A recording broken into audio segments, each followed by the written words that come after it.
하겠습니다.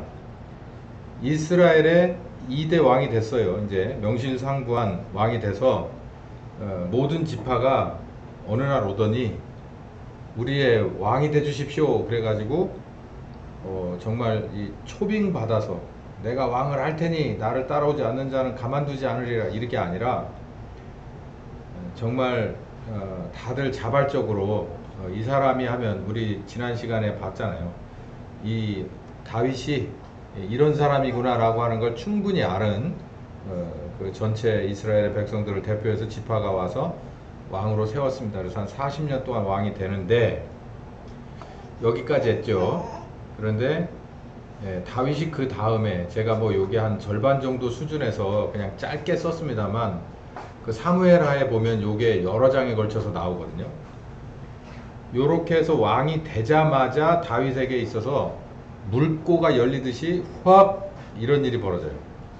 첫 번째는 다윗의 이름으로 자기의 궁을 질 만한, 그러니까 자기 집이죠, 자기 거처를 삼을 만한 그런 땅을 얻습니다. 어디서 얻냐면은 여부스족이 가지고 있던 땅을 전쟁을 해서 그 땅을 다 접수를 하고 거기다 다윗 성을 지어요. 그러니까 다윗이라고 하는 이름에 성을 짓습니다. 지금도 다윗성 자리다 해가지고 그 예루살렘 근처의 지도를 보면 추정을 하는 그런 거 볼 수 있죠.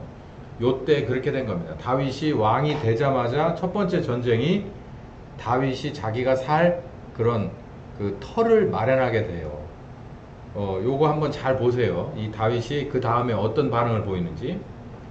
터만 있으면 뭐 하겠어요? 그래서 근처에 있는 두로왕이 알아서 깁니다. 목수 보내고 석수 보내서 다윗의 성을 짓는데 기술자들, 기술자, 뭐 물자도 많이 보내줬겠죠. 그렇게 다윗성을 지어줍니다. 블레셋과는 2번 싸워서 완벽하게 2번을 이겨요. 아니, 가만히 성경을 보면 구약시대 특히 이 블레셋은 맨날 싸울 때마다 이기는 적이 별로 없어요. 근데 왜 그렇게 덤볐는지 모르겠어요. 불나방처럼 가만히 보면 정말 만만한 게 블레셋이고, 또 뭐 하여간 이 블레셋은 꼭 그래요. 2번 싸워서 2번 완벽하게 패하죠. 여기서 보면 다윗이 자기가 왕이 됐으니까 거할 만한 그런 그 성을 질 만한 그런 땅도 주고, 그리고 거기에 성을 지을 수 있는 인적 자원들, 물적 자원들도 이렇게 몰려듭니다. 그래서 정말 이제 왕이 됐죠. 이거보다 이제 더 확실하게 이제 대왕의 자리에 올라가는 계기가 있는데, 여기서부터입니다. 다윗이 왕이 돼가지고 고민거리가 좀 생겼어요. 이 왕이 되는데 무슨 고민거리라고 하니까, 어떻게 해야 내가 영토를 늘리고 어떻게 해야 왕권을 강화할까, 뭐 아마 이런 생각을 하겠죠. 우리 그 역사 시간에, 국사 시간에 보면은 선생님이 이렇게 칠판에 이렇게 적어주시는 패턴이 있어요.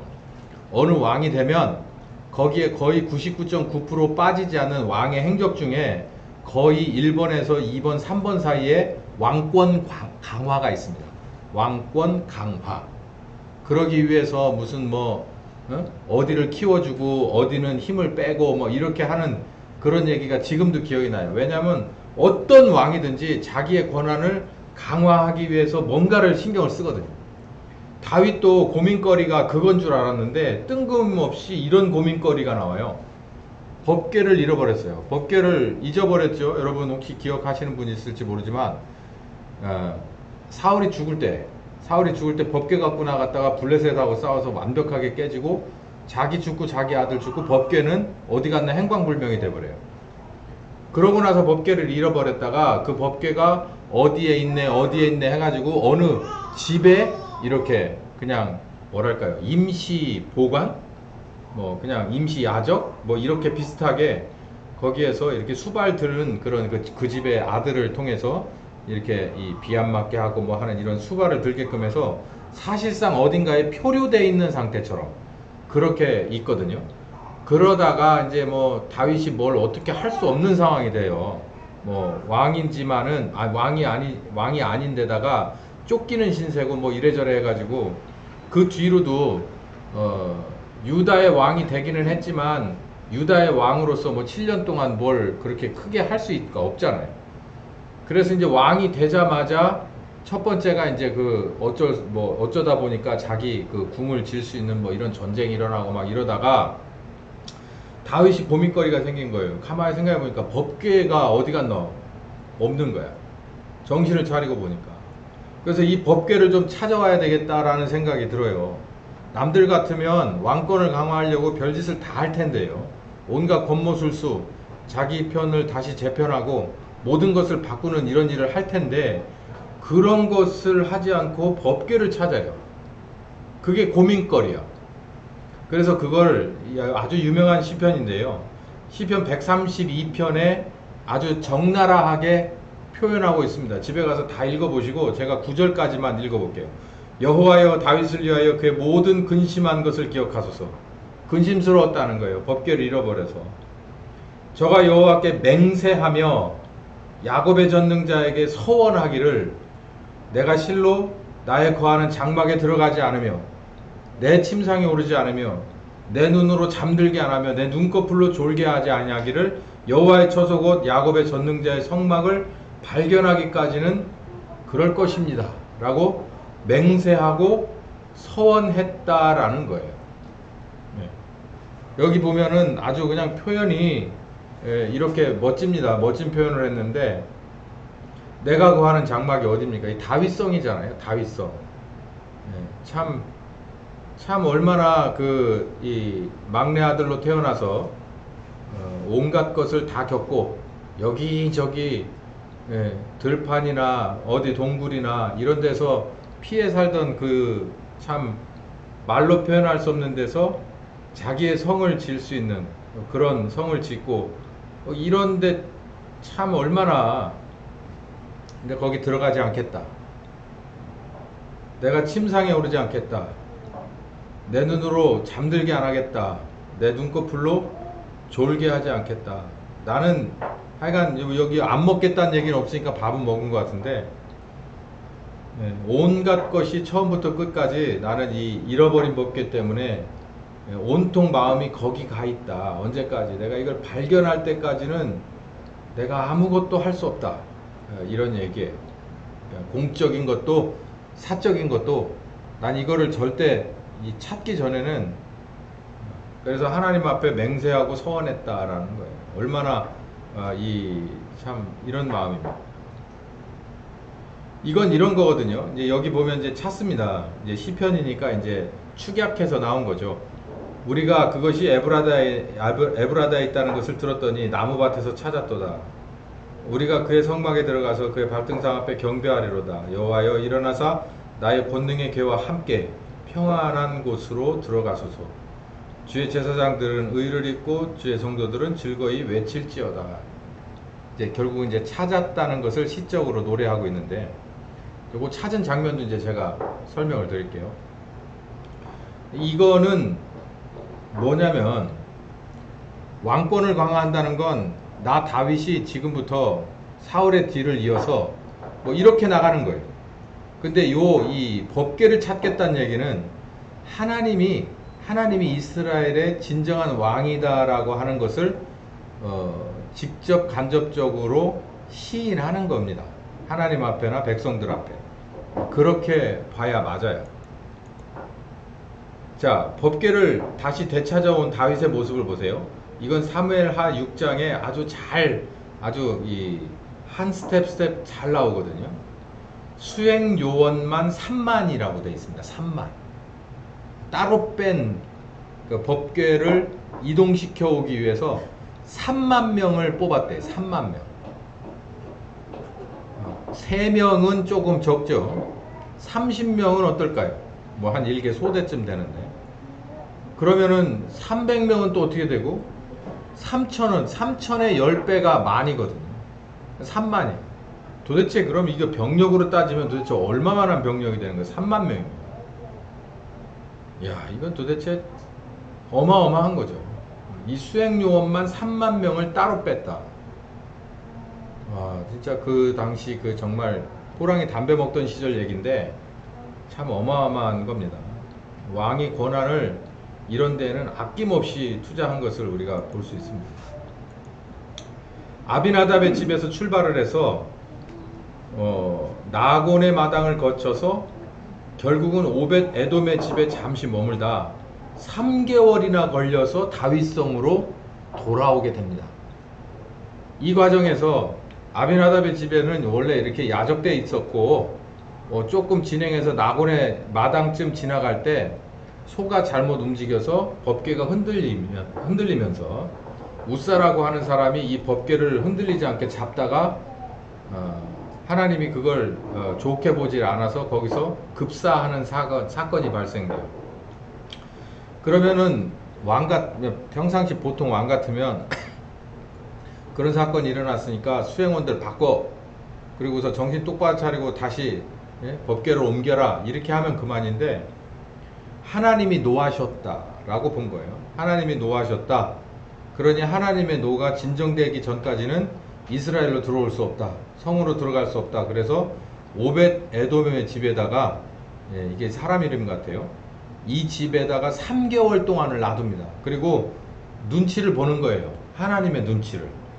그래서 이걸 다시 옮겨가도 되겠나, 하나님의 화가 풀렸나라 보는 거예요. 그래서 3개월쯤 되니까 오벳 에돔의 집에 여러가지 행운이, 여러가지 정말 하나님이 복 주셨구나라고 하는 그런 증거들이 오벳 에돔의 집에 이렇게 드러나기 시작했을 때 다윗이 이제 조심스럽게 다시 수행원들을 붙여서 법궤를 이동해 옵니다. 다윗성으로 이제 다시 출발하는 거죠. 그러니까 최소한 3개월이 걸린 거예요. 3개월이. 3만 명이서 3개월이.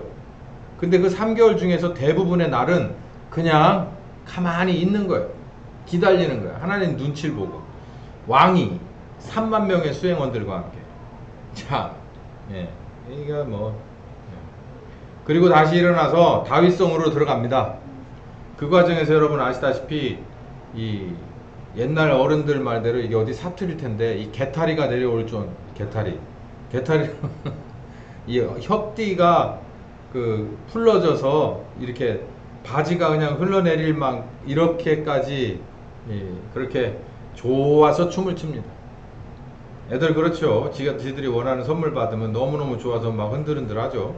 그것처럼 다윗은 왕인데 온갖 그런 만고풍상을 겪고 왕위에 오른 왕인데 바지가 흘러내려갈 정도로 춤을 춰요.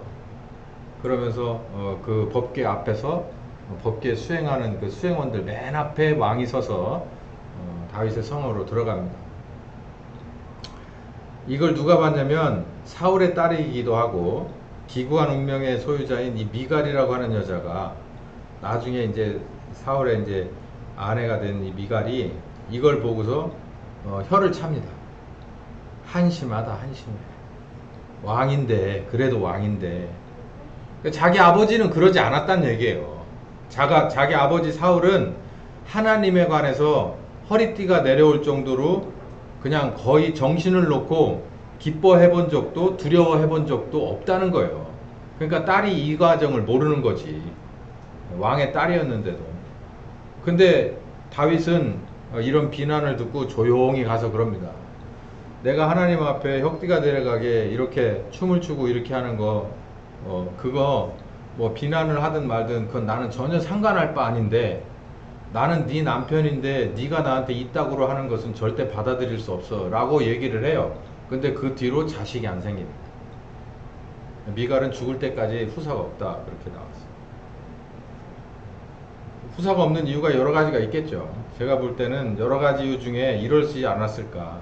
다윗이 그대로 미갈하고 친하게 지내지 않았을 것 같아요. 하나님 앞에서 그렇게 즐거워하는 남편을 완전히 무시를 해버려도, 그 정도로 무시를 한다면 저 같아도 그 많은 후궁들 중에서 뭘로 가겠어요. 안 그러겠어요. 완전히 이건 눈밖에 났죠. 다윗과 하나님의 진노를 삽니다. 기구한 여자예요, 미갈이. 법궤를 다시 찾아왔네요. 그래서 해결됐어요. 자, 두 번째. 사무엘하 7장에 보면은 짧게 나옵니다. 짧게 한 1절과 2절에 다윗의 고민거리가 다시 한번 출현하는데, 여호와께서 사방의 모든 대적을 피하사 왕으로 궁에 평안히 거하게 하신 때에, 이거 보세요. 다윗의 그 성을 지을 수 있는 그 터를 얻고, 거기에 사람들이 와서, 외국에서 기술자들이 들어와서 다윗성을 지어줬다는 것을 다윗이 뭐라고 생각했냐면, 내 리더십에 내 군사들이 용맹해서 전쟁에서 이겼으며, 아니면 내 명성에 벌벌 떨어서 여기저기서 사람이 오고 물건이 답지해서 다윗성을 지었다, 이렇게 생각하지를 않아요. 여호와께서 내가 사방의 모든 대적을 파하사, 나의 사방의 모든 대적을 파하사 왕으로 궁에 평안히 거하게 하셨다라고 하는 거예요. 그러니까 여기 주인이 누구냐면 여호와께다. 여호와. 자기는 없어요. 그러면서 무슨 얘기를 하냐면, 왕이 선지자 나단에게 이르되 볼지어다, 나는 백향목궁에 거하는데 하나님에게는 휘장 가운데 있다, 텐트 가운데 있다. 이거 이래가지고 되겠냐? 그러니까는 나단이 왕께 고하되 여호와께서 왕과 함께 계시니 물은 마음에 있는 바를 행하십시오, 성전을 지십시오 라고 얘기를 하는 거예요. 그러니까 이게 성전을 짓겠다라고 하는 그런 그 필요성을 다윗이 가집니다. 이 고민거리가 두 번째예요. 그래서 하나님이 응답을 주는데, 성전을 져라 뭐 이런 얘기보다 뭐라 그러냐면, 내가 네 맘 듣고 네 말 듣고 내 참 기분 좋다 그러면서 너를 보호해주고 네 자손을 보호해주고 이 나라를 보호해주고 하는, 그러니까 말 한마디, 마음 씀씀이와 말 한마디 가지고 이 어마어마한 응답을 받아요. 이게 사무엘하 7장 6절부터 9절까지 뭐 그 전후로 보면 정말 이루 말할 수 없는 축복의 약속을 딱 받아버립니다. 그냥 한마디 했다고. 나는 백향목궁에 구하는데 하나님은 휘장 가운데 있어가지고 되겠냐? 그 얘기 한마디로 이만한 것을 얻어요. 약속을 받아요. 그러니까 고민거리가 또 해결됐어요. 하나님과 공감을 했죠. 자, 요 일이 딱 벌어지고 나서부터 그 다음부터 파죽지세로 다윗이 주변 나라들을 무릎 꿇리기 시작합니다. 전쟁을 하면 할수록, 그냥 덤비면 덤빌수록 다윗 앞에서 그냥 완전히 그냥 다 그냥 굴복되는 거예요. 그래서 조공 바치고 화친하고 뭐 막 하여간 색깔은 좀 다르지만 결국은 다 정복당하는 거예요. 걸리기만 하면 다 정복시켜버려요. 사무엘하 8장에 전체가 다 다윗의 그 영토 확장 얘기가 나오는데, 전쟁이 그렇게 쉬울 수가 없어요. 그냥 막 밀고 들어가는 거예요. 하나님이 주시는 지혜 가지고 어마어마한 군대들, 연합전선들 다 그냥 완벽하게 다 헤쳐나갑니다. 자, 여기 보면 이제 뭐 다윗의 손자 요 얘기는 이제 그만, 뭐 비슷한 얘기니까 넘어가고, 다윗을 한번 분석을 해봐요. 이 다윗이 어떻게 하나님 앞에 이렇게 해요? 그 이유는 하나님의 마음에 합한 다윗이었기 때문에 그렇습니다. 공부했던 내용인데요. 사무엘상 13장 14절에 이 사울이 문제를 발생시키자 뭐라고 나오냐면, 사무엘 선지자가 여호와께서 당신의 마음에 맞는 사람을 구할 것입니다. 여기 여호와의 마음에 맞는 사람이라는 얘기가 나오죠. 그래서 이걸 가지고 제가, 하나님은 어렸을 때부터 다윗을 눈여겨보았다라고 하는 근거를 제가 잡았잖아요. 요거하고 똑같은 얘기를 바울이 그렇게 평가를 해놨어요. 사도행전 13장에 이렇게 말했다는 거예요. 내가 이새의 아들 다윗을 만나니 내 마음이 합한 자다 라고 해서, 제가 요거하고 똑같은 얘기가 어디 구약에 있는가를 찾아봤어요. 그랬더니 요거하고 똑같은 얘기는 없고, 가장 근접한 얘기는 사무엘상 13장 14절에 나오는 여호와께서 그 마음에 맞는 사람이라고 하는 요 얘기가 있고요. 시편 87편인가요? 거기 보면은 내가 다윗을 애써 찾아서 기름을 부었노라 라고 하는 그 시편이 있어요. 시의 한 구절이 있거든요. 그 이야기들을 이렇게 놓고 보면은 결국은 이새의 아들 다윗은 하나님의 마음에 합한 사람이었다라고 하는 결론입니다. 그래서 다윗이 그렇게 인정을 받은 거예요. 그러면 다윗이 강점이 있어요. 다른 사람에 비해서 가능성이 있는 점이 있다고. 그게 뭐냐면 책임감. 오전에 말했죠. 책임감, 용기, 하나님을 위한 이 믿음과 결단, 그 다음에 아둘람 동굴에서의 그 낮은 자의 리더십, 이런 강점이 있어요. 평상시 다른 그 이렇게 사울이나 다윗을 딱 놓고 봤을 때 다윗이 하나님의 마음에 들 수밖에 없었던 건 요런 특징이 있었고, 장점은 뭐냐면 왕으로서 공정과 정의의 리더십을 가졌어요. 지난 시간에 말씀드렸듯이 사적인 감정을 공적인 것으로 위장해서 분풀이를 하려고 했던 요압에 대해서 명백하게 잘못이라고 저주를 했어요. 왕은 공적으로 사적인 감정을 공적으로 해서 포장해서 둔갑시켜서 자기가 원하는 걸 얻으면 안 됩니다. 왕은 그러면 안 돼요. 여기 가끔 뉴스에 나오잖아요. 공금 횡령, 그 다음에 배임. 이게 뭐예요? 주로 주식회사에서 이거는 회의 없이, 주주 회의 없이 그 사장이 알아서 이러고 저러고 돈 쓰는 거잖아요. 그게 공금 횡령이잖아요. 배임이고.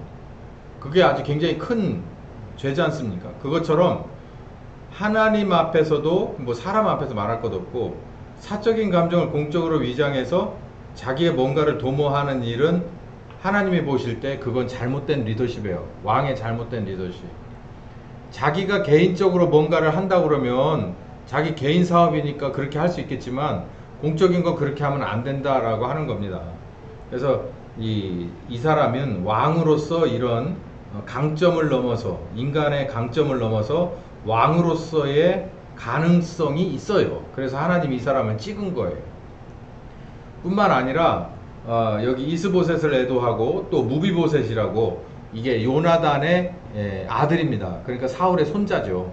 그 불의의 사고를 당해서 다리를 절던 그 당시에 그 어느 한쪽이 부족한 장애인이면 사실 살아가기 어렵거든요. 더군다나 패망한 왕의 손자, 이건 뭐 거의 자기가 자기 스스로를 말했듯이 죽은 개와 같은 취급을 받을 나에게, 무비보셋이 왕 다윗에게 가서 그랬어요. 왕이시여, 나를 왜 이렇게 선대하십니까? 나는 죽은 개와 같은 대접을 받아야 될 사람이라고 이렇게 얘기를 하거든요. 그 정도에 있는 무비보셋을 이뻐서가 아니라 요나단하고 사울을 생각해서 이 무비보셋을 거의 왕자의 수준에다가 올려놓습니다. 그런데 참 이게 머리 검은 짐승, 이 무비보셋 결국은 나중에 가서 이 다윗에게 계속해서 반기를 들어요. 참, 이게 아주 느끼는 게 많아요. 어쨌든 이런 강점과 장점이 있는데 더 나가서 특장점이 있습니다. 자, 이제 여기서 일어나시고 요것만 하면 끝나니까. 다윗 하면 제가 여러분한테 요걸 말씀드리고 싶은 거예요. 첫 번째, 하나님의 마음에 합했다라고 하는 건 첫 번째, 분실한 법궤를 찾았다는 겁니다. 이건 이스라엘의 진정한 통치자는 다윗이 아니라 여호와 하나님이다라고 하는 것을 선포한 거예요. 이러기가 쉽지 않아요. 이것도 요식행위다라고 보기가 참 어렵다고요. 이게 당신이 바로 이 나라의 주인입니다. 백성들은 뭐라 그랬어요? 우리들의 왕을 세워주십시오 그랬거든요. 근데 왕이라고 세워진 사울이 삐거덕거리더니 결국은 여러 어려움을 거쳐서 다윗이라고 하는 사람을 세워놓으니까 다윗이 하는 말이, 나는 왕이 아니다, 여호와 하나님이 이스라엘의 왕이다, 요 얘기를 하는 거예요. 지금 자기 궁을 짓고 그 안에 들어가서 왕으로서 위용을 갖추십시오 라고 하는데 뭐라 그래요? 나는 법궤를 찾기 전까지는 궁에도 안 들어갈 거고 내 침상에도 안 올라갈 거고 내 졸지 않고 뭐 눈꺼풀 뭐 막 이런 얘기 하잖아요. 잠들지 않고 눈꺼풀로 졸지 않게 하겠다. 왜냐하면 하나님이 내 왕이기 때문에 이걸 분명히 했다는 거예요. 이게 하나님의 마음에 쏙 들은 거고요. 두 번째는 성전을 건축하려고 했다는 거예요. 내가 살 수 있는 집은 있는데 하나님의 집은 왜 없어? 라고 하는 생각을 한 거예요. 자, 여기서 특별히 주목하세요. 자칫하면 이게 표면적으로 뭘 얘기할 수 있냐면 하나님의 성전에 대한 걱정과 관심이 하나님으로 말미암아서 다윗을 사랑하게 만든, 다윗을 비호하고 다윗을 축복하고 다윗과 함께 싸우게 만든 그런 다윗의 그 잘한 일이 아니냐 이렇게 생각할 수 있거든요. 또 그렇게 말하기도 해요. 예. 근데 뭐 틀렸다고 말하고 싶지는 않아요. 그냥 저는 그냥 이것도 그렇게 볼 수 있겠다라는 생각을 했어요. 저는 이 문제 가지고 아침 내내 고민을 했거든요. 근데 요 생각이 뻗뜩 들게 하시더라고요. 뭐냐면 모세의 경우 호렙산에 들어가서 40일 금식을 하면서 계명을 받고 율법을 받고 그리고 성막에 관해서 어떻게 지라고 한 걸 계시를 받고 내려와요. 그래서 몇 규빗으로 하고 어떤 가죽으로 하고 몇 겹으로 하고 옷은 어떻게 해서 여기다 뭘 붙이고 이런 거를 다 계시를 받아가지고 내려오거든요. 그런데 말하자면 모세는 최소한 하나님의 성막에 관해서는 지극히 수동적이었다. 가서 지어 이렇게 해서 A부터 Z까지 다. 근데 다윗은 하나님의 통치하시는 나라, 그러니까 이스라엘이 광야를 지나서 요단 넘어서 사사시대를 지나서 여기에 이렇게 안착하게 되었다. 자기에 이르러서 명실상부한 한 나라가 되었다라고 하는 것을 알고 이 정도 된 하나님의 나라라고 한다면, 하나님이 통치하시는 나라라고 한다면 하나님의 통치하시는 성전이 필요하지 않겠냐라고 하는 생각을 했어요. 그래서 그 급에 맞는 하나님의 성전이 필요하지 않겠냐라고 하는 생각을 했다는 거예요. 누구와 비교해 볼 때 모세는 그냥 지어 그러니까는 그냥 그러고 받아가지고 한 거지만 다윗은 자발적으로 생각을 해냈다는 거예요. 이게 중요합니다, 여러분.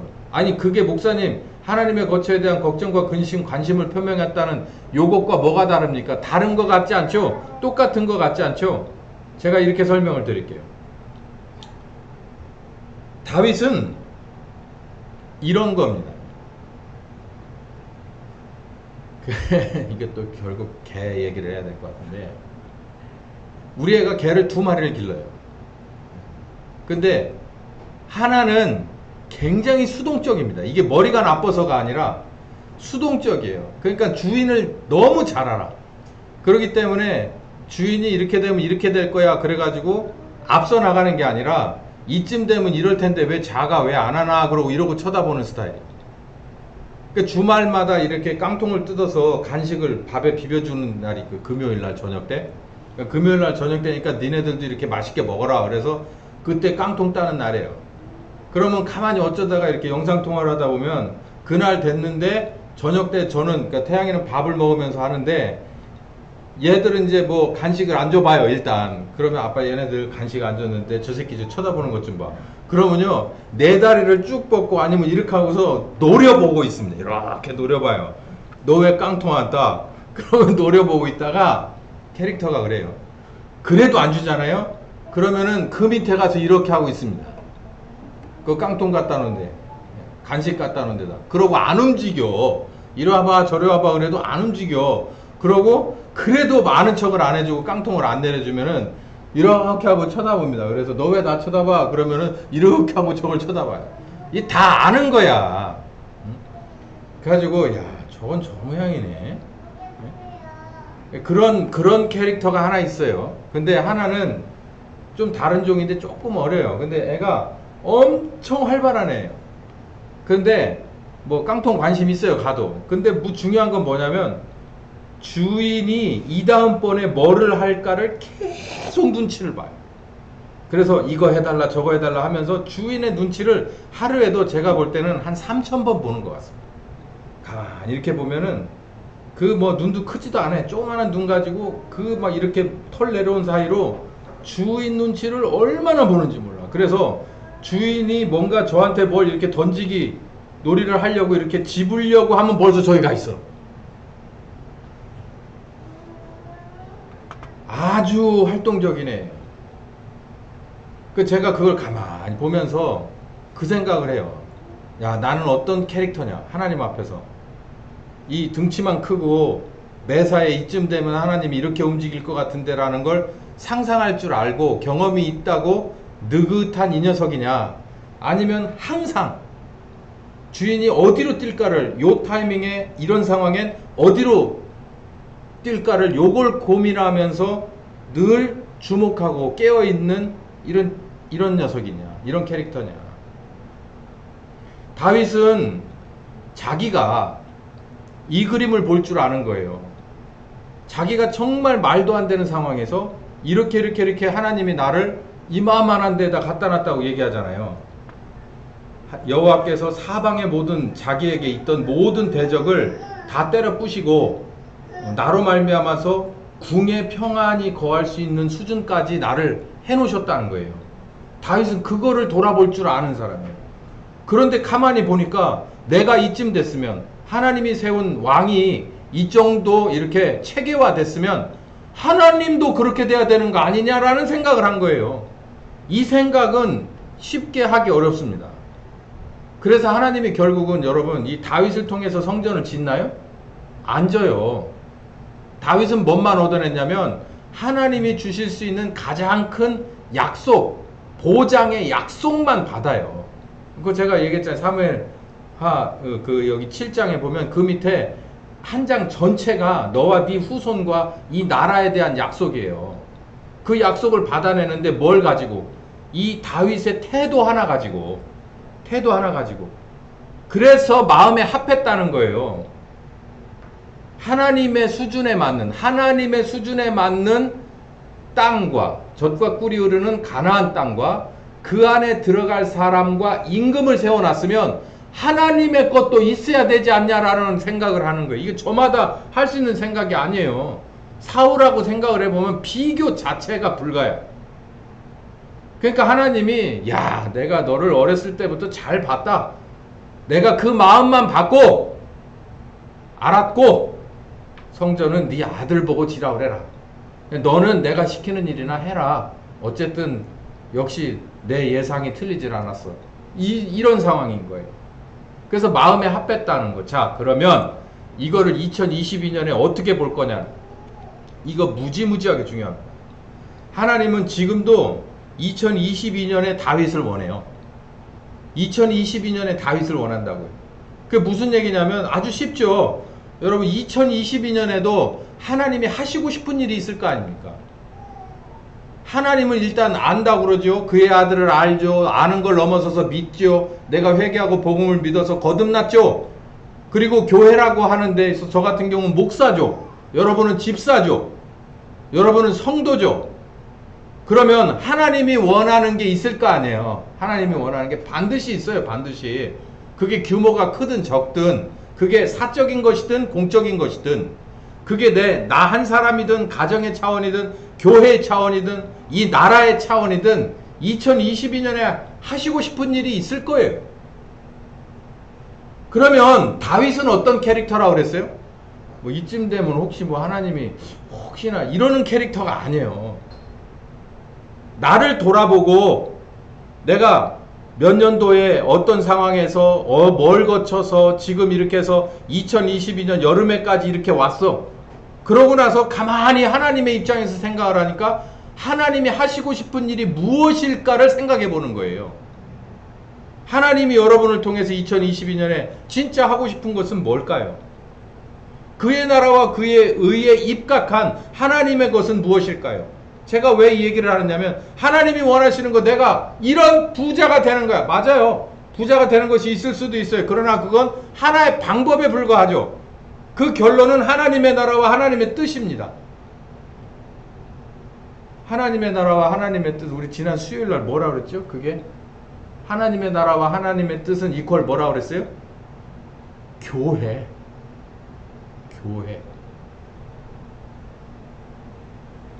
교회를 통해서만이 사람을 바꿀 수 있고 그 조직을 바꿀 수 있고 그 나라를 바꿀 수 있기 때문에 그런 거예요. 이 세상은 결국 하나님의 심판을 받아 멸망하고 말겠지만, 그러나 하나님의 살아계심과 하나님의 창조주 되심과 구원하시는 예수 그리스도인 것을 증명할 것은 오직 하나 교회밖에 없기 때문이에요. 그래서 주무시지 않고 졸지 않는 겁니다. 침상에 올라가지 않는 거예요. 물론 하나님이 영이시기 때문에 주무시는 분은 아니지만 다윗과 같이 결연한 의지가 가지고 지금도 교회를 통해서 하나님의 나라와 하나님의 뜻을 이루려고 하는 거예요. 그 계획 속에 나에 해당되는 것은 무엇일까를 생각하는 게 2022년 판 한국의 다윗입니다. 이름만 머시기 다윗이라고 바꾼다고 되는 거 아니에요. 다윗은 다윗다워야 될 거 아닙니까? 하나님이 교회를 통해서 당신의 뜻을 이루려고 하는 2022년에 대한민국의 계룡시에 사는 하나교회에 적을 두고 있는 나는 하나님 나를 통해서 뭘 하고 싶을까? 내 과거를 돌아보고 지금의 현재를 들여다보니 내게 이런 걸 원하시지 않을까? 이런 점을 배우라고 원하시지 않을까? 이런 걸 경험하라 하시지 않을까? 이런 걸 계획하고 이걸 믿으라 하시지 않을까? 믿음 가지고 확신 가지고 이렇게 가라 하지 않는가? 다윗은 주저앉아 있는 사람이 아닙니다. 다윗은 사울과 같은 사람이 아니에요. 어쩌다 보니 왕이 된 거 아니에요. 다윗은 그 자리까지 눈에 보이지 않는 고비를 다 넘어서 그 고비마다 하나님이 자기에게 원하는 그런 포지션에 서 있었기 때문에 그 순종을 가지고 다윗은 다윗이 되었던 것이에요. 진짜 다윗이 다윗 되었다는 것을 자기의 근심거리가 법궤를 잊어버린 것에 있다고 자기는 생각했고, 그 법궤를 찾자 이제는 하나님의 전을 만들어 이 법궤가 저 안에 있어야 될 텐데를 생각할 줄 아는 사람이었어요. 여러분, 하나님이 2022년에 대한민국에 이 하나교회 이 계룡시에서 하나님이 하시고 싶은 일은 무엇일까요? 저는 사회 정의를 부르짖는 목사는 아닙니다. 그러나 저는 신자로서의 하나님 앞에서 정직하고 성실한 것은 반드시 우리들의 도덕으로, 우리들의 생활로 드러나야 된다고 생각해요. 여러분이 어떤 직함을 가지고 계시든 여러분이 있는 곳에 가서 2022년 반 다윗이 된다면 여러분이 있는 그 조직은요, 환해질 겁니다. 환해질 거예요. 여러분이 할 수 있는 이 그 범위 안에서 환해지시기를 예수 그리스도의 이름으로 축원합니다. 어둡다는 건 뭘까요? 저는 전공이 그냥 이 목회예요. 예. 목회입니다, 목회. 근데 이렇게 보면 이건 어둠침침한 구석이 꽤 많아요. 내가 전공을 안 했으니 당신 몰라서 그런다 그러니까 그걸 감안하더라도 상식이 통하지 않는 데가 참 많아요. 하나님은 그냥 비상식적으로 돌아가서 수렁이 되게끔 놔둬라. 이 세상은 그냥 그러다 망할 테니까 이렇게 하나님 안 해요. 그러면 그 사람들이 그럴 거 아니에요. 세상에 하나님이란 존재는 없어. 우리만 조용히 예수 믿고 구원받으면 돼요? 예? 근데 하나님은 그런 생각이 없어요. 다시 말하지만은 저는 사회사업자도 아니고 사회운동가도 아닙니다.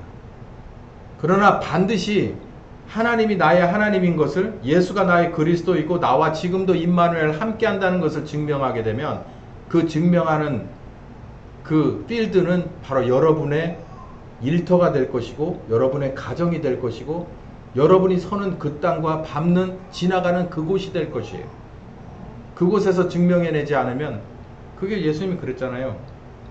내가 세상에 올 때 믿음을 보겠냐? 사람들 앞에서 나를 시인하면 나도 하나님 앞에서 너를 시인할 거라고 했어요. 여러분, 사람들 앞에서 하나님을 시인하는 게 뭘까요? 가끔 내가 이슬람권에 하고 같이 일하던 얘기를 했잖아요. 그 막 이 험한 청소년학과를 끌고 가다가도 어느 순간인가 이 녀석이 없어졌어요. 어디 간 날 찾아보니까 막 두리번 하다 보니까 그 녀석 청소대학가가 저기 있는 거야. 그거 보니까 엘리베이터 구석진 데다가 앞에 사람 안 보이게 이걸 막아놓고 거기다가 뭘 깔고 거기서 뭐 이거 하고 있더라고. 그 막 공항에 복잡한데 어느 한 구석에서 자기가 원하는 방향에다 놓고 정말 정성껏 무릎을 꿇고 일어섰다 앉았다 하더라고. 그래서 내가 동종업계에 있는 사람으로서 막을 수는 없잖아. 야, 이 새끼야, 너 빨리 네 일 안 해. 빨리 네 아까 끌고 가. 이렇게 얘기를 안 하고 이렇게 막아줬어요. 사람들 보이지 않게. 그러면서 생각을 했다고. 야, 얘는 미국까지 와서 이 청소를 하면서 겨우 시간당 얼마를 벌어먹는 그 험한 일 속에서도 이 사람들이 많이 왔다 갔다 하는 이 길바닥에서도 내가 반성을 했어요. 아, 나 진짜. 그러니까 그 사람의 기도가 얼마만큼 정직하고 성실하냐, 능력이 있냐 없냐를 떠나서 그 자체가 보는 삼자인 저로서 뭔가를 이렇게 동하게 만들잖아요. 우리는 어찌됐든지 세상에 나가서 예수 믿는 사람이라는 것을 어쩔 수 없이 내가 드러내야만 하는 때도 쉽지가 않아요. 그러니 뭐 내가 자의로 드러내려고는 생각도 잘 안 해. 그러니까 어디 가서 그냥 난 예수 믿는 사람이요 여기다 뭐 붙이고 다니라고는 안 하지만, 그러나 결정적인 상황에서 내가 예수 믿는 사람이다, 여호와 하나님을 믿는 사람이고 예수 그리스도가 나의 주님이시다, 그분이 나와 함께 오늘도 같이 호흡하고 같이 일하고 같이 있다 라고 생각하는 사람이 결정해야 될 때, 이걸 아니다라고 하고 기라고 해야 될 때는 반드시 해야 되지 않냐는 얘기예요. 그걸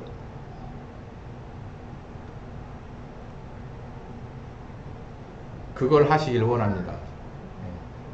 그게 바로 교회입니다. 그게 바로 교회예요. 여기는 모여 있잖아요. 우리가 있는 곳에 돌아가면 그곳에서 여러분은 교회예요. 여러분의 속이 성전입니다. 하나님이 여러분의 속에 있어요.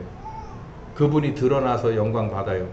그분이 영광 받으시는 만큼 나는 축복을 누립니다. 평안이 있고 기쁨이 있어요. 그게 하나님이 지금 우리에게 원하시는 것이죠. 2022년판 다윗은 어떤 사람일까요? 여러분이 2022년판 다윗이 다 되셔서, 다윗은 살아있는 사람이었습니다. 하나님이 지금 이 상황에서 이걸 원하시지 않을까? 그리고 하나님의 마음과 합한, 하나님의 마음에, 그러니까 하나님의 생각과 똑같은 생각을 할 줄 아는 그렇게 살아있는 사람이었어요. 여러분도 그런 2022년판 다윗이 다 되셔서 하나님의 마음에 합한, 그리고 귀한 축복의 대상자들, 하나님의 영광의 대상자들 다 되시길 예수님의 이름으로 축원합니다. 기도하겠습니다. 감사하신 주님, 다윗을 보고 있습니다. 다윗을 만났을 때 얼마나 기분 좋으셨는지 우리 또한 그 순간순간을 다시 한번 돌아보면서 하나님이 그렇게 기쁘셨겠구나 라고 상상할 수 있습니다. 우리가 이 주인공이 다 돼서 2022년판 다윗이 다 되기를 바랍니다. 예수님의 이름으로 기도했습니다. 아멘. 오늘 여기까지 하겠습니다.